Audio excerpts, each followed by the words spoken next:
Welcome to our deep dive into Duane Elgin's Voluntary Simplicity. Oh, yeah. It's a book that's been kind of a guiding light for folks looking to live a more fulfilling Uh-huh. and frankly sustainable life. Yeah. And I have a feeling you might be one of them. Well, it's really amazing how Elgin's ideas from, you know, Oh, decades ago are even more relevant today. It's like he tapped into something fundamental about human nature yeah, and our relationship with the planet. absolutely. And when I first picked up Voluntary Simplicity, I thought it might be all about like giving up modern conveniences Right. and going full on hermit in the woods. Right. But Elgin's actually been exploring human potential and our connection to the universe for over 30 years. So it's a lot deeper than just ditching your smartphone. Well, definitely. Back in the 70s. When Elgin was first giving talks about simplicity, he'd get introduced to business audiences as someone who's going to help them go bad, like less profit, less growth. But by 2005, the intro had completely flipped. He was the guy who could help them go green. That shift speaks volumes about how our world is changing, right? It's kind of wild how the perception of simplicity has evolved, but I think there's still a lot of misconceptions floating around. Like, doesn't it mean living in poverty or sacrificing everything enjoyable? That's exactly what Elgin dismantles right off the bat. He shares a story about a migrant worker family from his childhood. They had so little, but it wasn't a conscious choice. It was poverty pure and simple. Voluntary simplicity is about making intentional choices, not being forced into a situation. I can see the difference there. It's about agency, right? Choosing to live with less rather than having less imposed upon you. Precisely. And Elgin makes it clear that most people embracing simplicity aren't running off to the wilderness. They're finding ways to incorporate these principles into their everyday lives, right where they are.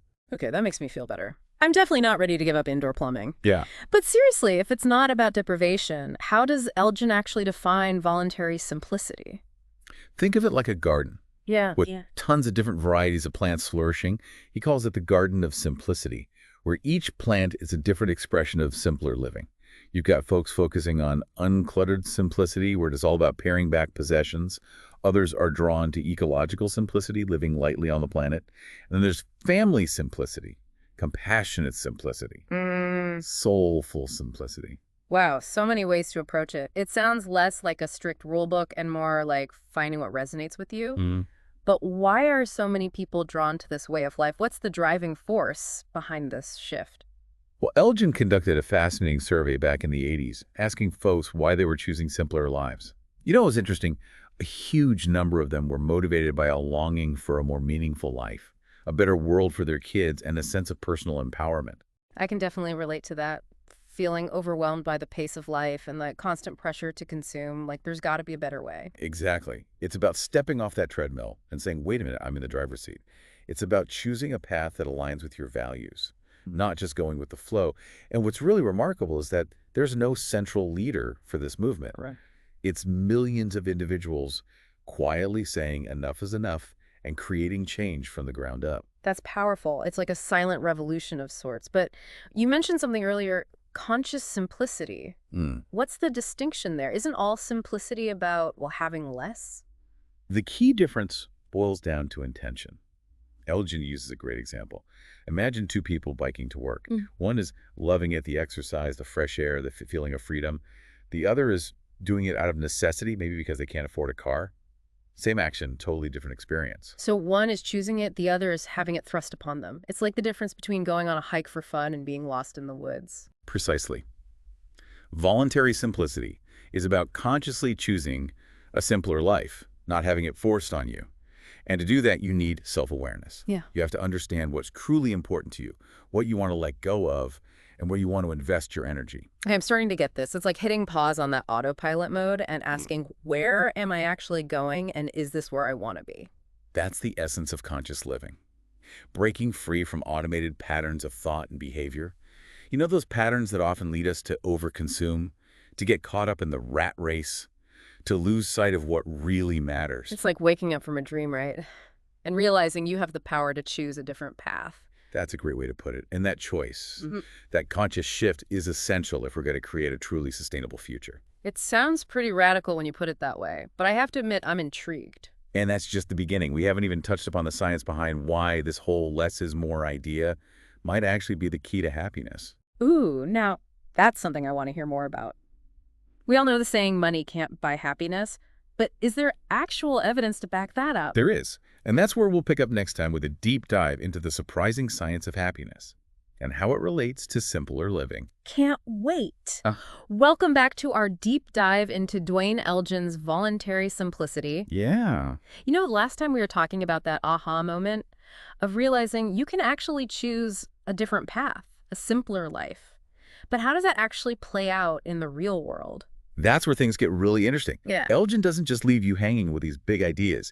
He dives into the nitty-gritty of how to apply simplicity in your daily life. And he starts with one of the most fundamental areas, consumption. Okay, consumption. That makes sense. We're constantly bombarded with messages telling us to buy more stuff. But is it actually making us happier? Elgin would say probably not, at least not in the long run. He argues that our current model of consumption is unsustainable, both for the planet and for our own well-being. And he points to something called ephemeralism as a potential antidote. Ephemeralism. That's a new one for me. What exactly does that mean? It's basically a fancy word for shifting our focus from material possessions to experiences, relationships, and personal growth. Things that are by nature more fleeting or ephemeral, but ultimately more fulfilling. Think about it. That incredible concert you went to, the time you spent laughing with friends, the feeling of accomplishment after learning a new skill. Those are the things that truly enrich our lives. I see what you mean. A new gadget might give you a quick hit of dopamine, but the memory of a special experience stays with you forever. Exactly.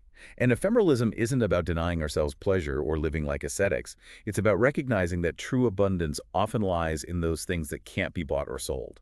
Okay, I'm getting this. But Right. let's be real for a second. Our entire economy is built on consumption. How do we reconcile this idea of consuming less with the reality of, well, needing to buy things to survive? That's where the concept of enough comes into play.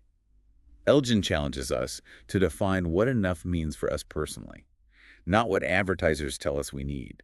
Not what our neighbors have, but what genuinely allows us to live a comfortable and meaningful life. So it's about finding that sweet spot where we have what we need without going overboard.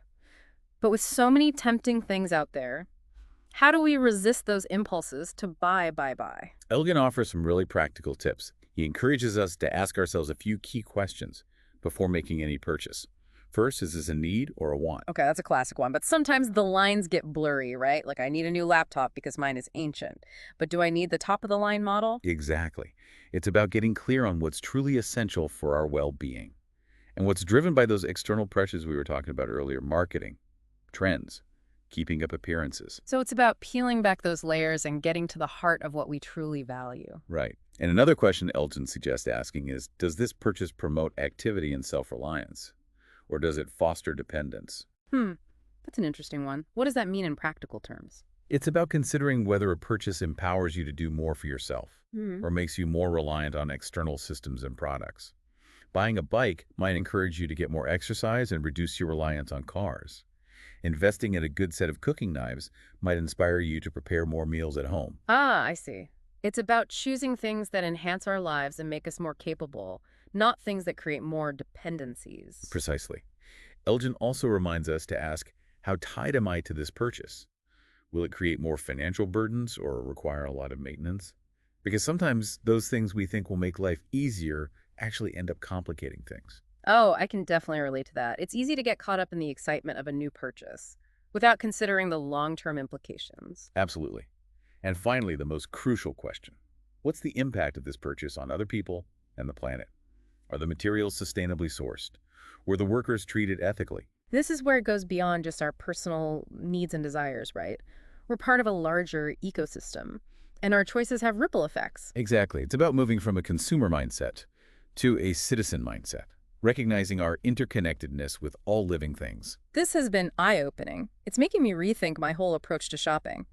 But Elgin doesn't stop at consumption, does he? He applies the simplicity lens to other areas of life as well. You're right. He also explores the simplicity of interpersonal communications, which is especially relevant in our hyper-connected world. I feel like I could use a dose of simplicity in my communications. Between emails, texts, social media notifications, it's hard to know which way to turn. I hear you. It can feel like we're constantly bombarded with information and demands for our attention.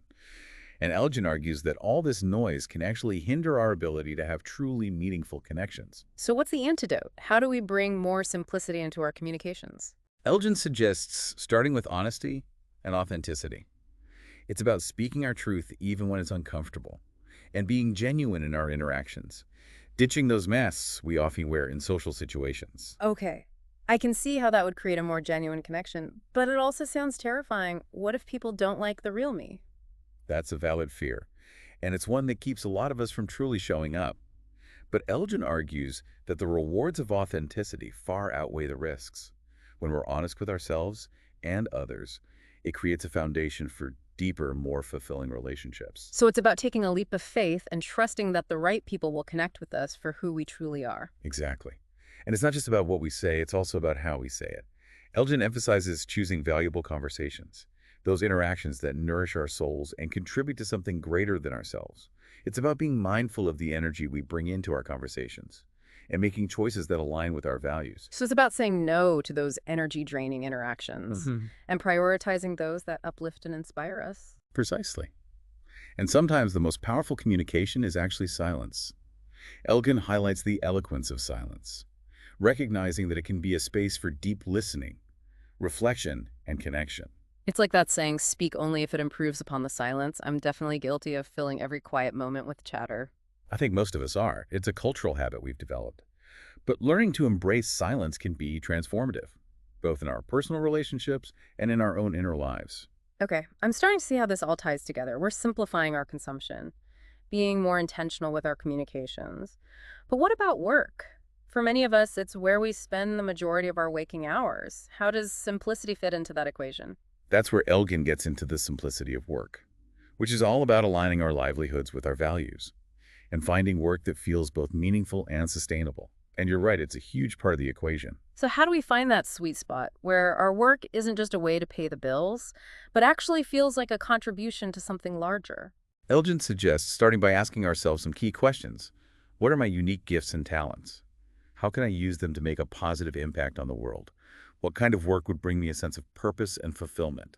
It's about finding that intersection between what we're good at, what we care about, and what the world needs. Exactly.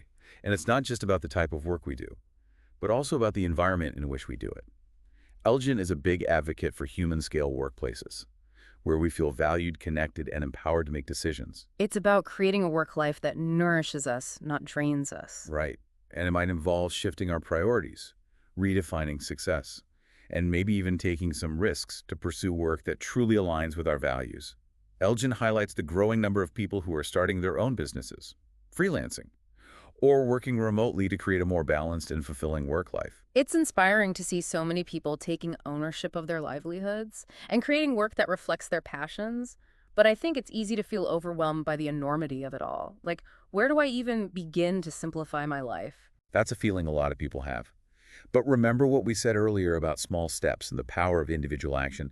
That's where the real magic happens.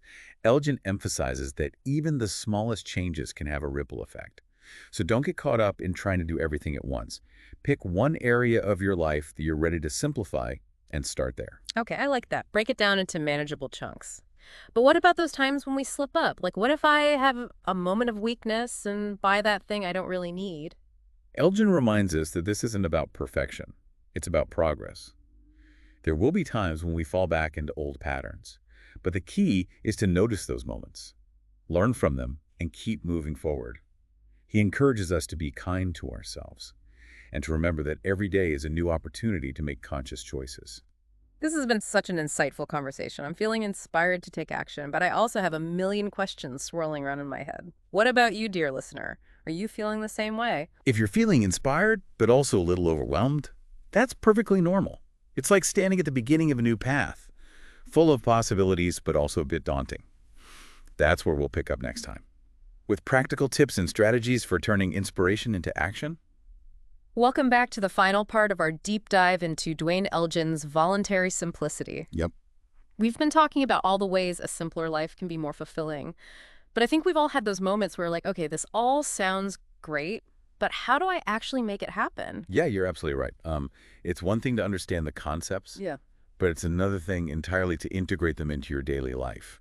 That's where the real work and the real rewards come in. So where do we even begin? I'm feeling inspired, but maybe a little intimidated too. It's like, okay, I'm ready to simplify, but where do I start? Well, Elgin provides some great guidance on this. Yeah. And it all boils down to one key word: awareness. Awareness. Okay, Yeah. tell me more. Yeah, it's about paying attention to your thoughts, your emotions, your actions, all those little things that make up your day-to-day life.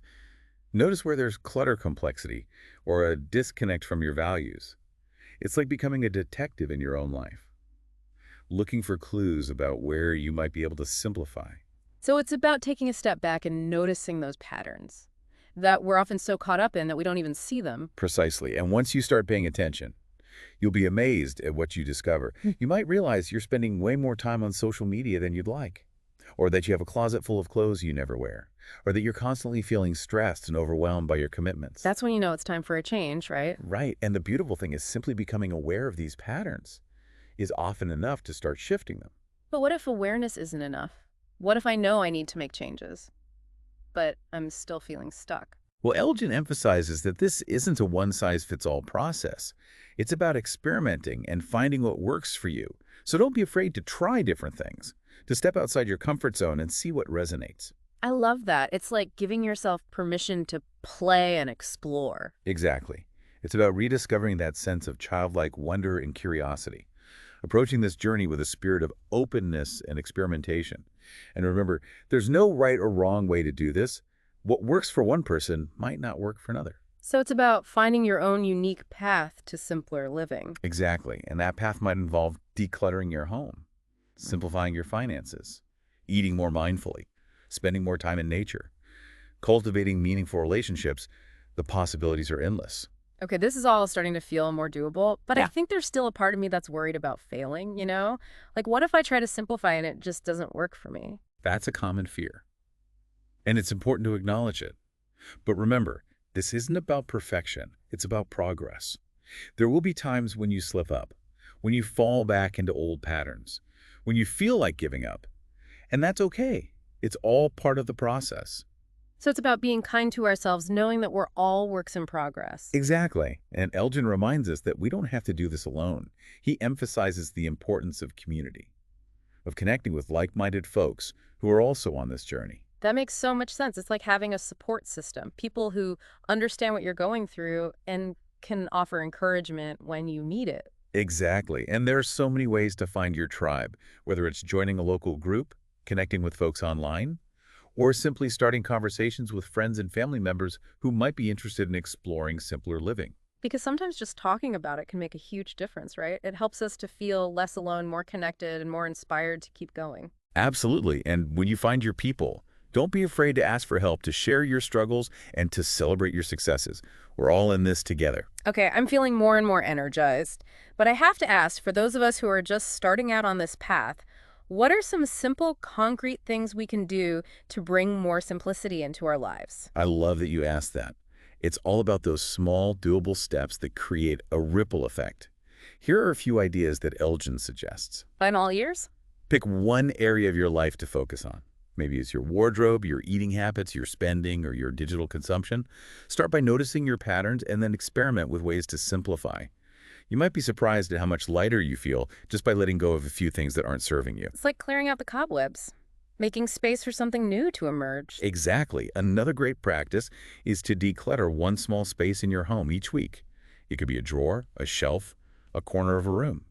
The act of physically letting go of things can be incredibly liberating, and it creates a sense of spaciousness and clarity in your environment. I've definitely experienced that. A decluttered space equals a decluttered mind. And don't underestimate the power of connecting with nature. Commit to spending at least 30 minutes each day outside, whether it's going for a walk, sitting in a park, or simply noticing the trees and the sky from your window. Nature has an incredible way of calming our minds, grounding us in the present moment, and reminding us of what's truly important. I can feel my stress levels dropping just thinking about it. And finally, don't be afraid to start conversations about simplicity with the people in your life. Share what you're learning. Ask questions. Invite others to join you on this journey. You might be surprised at how many people are also yearning for a simpler, more intentional way of life. This has been such an incredible conversation, and I'm so grateful for your insights. It feels like we've only just scratched the surface of what's possible, but you've given us a great foundation to build upon. It's been a joy to explore these ideas with you, and I hope it's just the beginning for you, dear listener. Remember, voluntary simplicity isn't a destination. It's a journey, a lifelong exploration of what it means to live a more fulfilling and sustainable life. And the world needs your unique contribution. So take what resonates with you, experiment, explore, and keep the conversation going. Thanks for joining us on this deep dive into Duane Elgin's Voluntary Simplicity.